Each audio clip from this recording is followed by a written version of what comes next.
வணக்கம். இன்றைக்கி நம்ம பார்க்க போகிற சமையல் என்னென்னு பார்த்திங்கன்னா, ஒரு அருமையான சைடிஷ் ரெசிபி தான் பார்க்க போகிறோம். இட்லி, தோசை, பொங்கல் எல்லாத்துக்குமே அருமையாக இருக்கும், சிம்பிளாகவும் இருக்கும். ஸோ வாங்க அதை எப்படி செய்யலாங்கிறத பார்க்கலாம். இப்போ ஒரு குக்கர் எடுத்துக்கலாம். இதில் 1 டம்ளர் அளவுக்கு தண்ணி ஊற்றிக்கலாம். ஒரு மீடியம் சைஸாக 4 தக்காளி எடுத்திருக்கேன். நடுவில் உள்ள காம்பு பகுதியெல்லாம் கட் பண்ணிவிட்டு குக்கரில் சேர்த்துட்டு நல்லா ஒரு 2 விசில் விட்டு வேக விட்டு எடுத்துக்கலாம். இப்போ பாருங்கள், குக்கரில் விசில் விட்டு வேக விட்டு எடுத்து வச்சுருக்கேன். இப்போ இந்த தோலை மட்டும் நம்ம எடுத்துடலாம். எல்லாத்துலேயும் தோலை மட்டும் எடுத்துகிட்டு மிக்ஸி ஜாரில் போட்டு அரைச்சிக்கலாம். இப்போ பாருங்கள், தோல் எல்லாத்தையும் எடுத்தாச்சு. மிக்ஸி ஜாரில் சேர்த்துருக்கலாம். சேர்த்துட்டு ரொம்ப நைஸாக அரைக்கக்கூடாது, ஒன்றும் பாதியமாக இருந்தால் போதும், அதுதான் நல்லாயிருக்கும். இந்த தண்ணியை வந்து வேஸ்ட் பண்ண வேணாம். இந்த தண்ணியை ஊற்றிக்கலாம். இப்போ தான் அரைச்சிட்டு பார்க்கலாம். இப்போ மிக்ஸி ஜார் எடுத்துக்கலாம். இதில் வந்து நல்லா ஒரு 5 டேபிள் ஸ்பூன் அளவுக்கு துருவன தேங்காய் சேர்த்துக்கலாம்.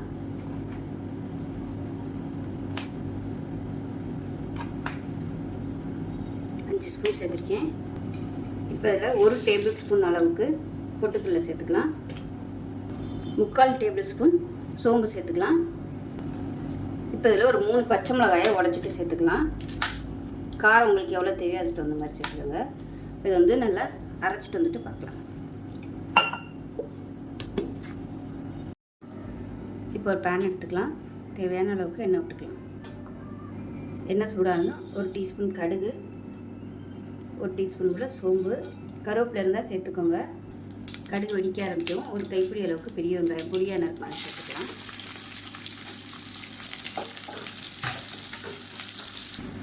இப்போ பாருங்கள், வெங்காயம் வந்து லேசாக வதங்கினா போதும், ரொம்ப அப்படியே செவந்து வதங்கணும்னு அவசியம் இல்லை. நம்ம இப்போ அரைச்சி வச்சுருக்கிற தக்காளி வந்து இதோட சேர்த்துக்கலாம். சேர்த்துட்டு நல்லா வதக்கி விட்டுக்கலாம். இப்போ தக்காளி 1 நிமிஷமாக நல்லா கொதிச்சிருச்சு. இப்போ நம்ம அரைச்சி வச்சுருக்க இந்த தேங்காய் பேஸ்ட்டு வந்து சேர்த்துக்கலாம். சேர்த்துட்டு கொஞ்சமாக தண்ணி அலசி சேர்த்துக்கலாம். இது வந்து ரொம்ப தண்ணியாகவும் இருக்கக்கூடாது, ரொம்பவும் கெட்டியாக இருக்கக்கூடாது, அதுக்கு தகுந்த மாதிரி வச்சுக்கோங்க.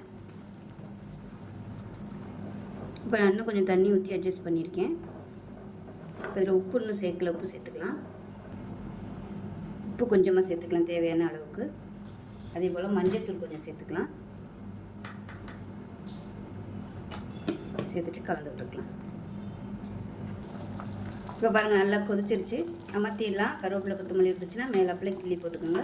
நல்லாயிருக்கும். இட்லி, தோசை, பொங்கல் எல்லாத்துக்குமே சூப்பராக இருக்கும். செஞ்சு பாருங்கள். செஞ்சு பார்த்துட்டு எப்படி வந்துச்சுங்கிறத சொல்லுங்கள். வீடியோ பிடிச்சின்னா லைக் பண்ணுங்கள், கமெண்ட் பண்ணுங்கள், சேனலை சப்ஸ்கிரைப் பண்ணுங்கள், பக்கத்தில் பெல் பட்டனை ப்ரெஸ் பண்ணுங்கள். நன்றி.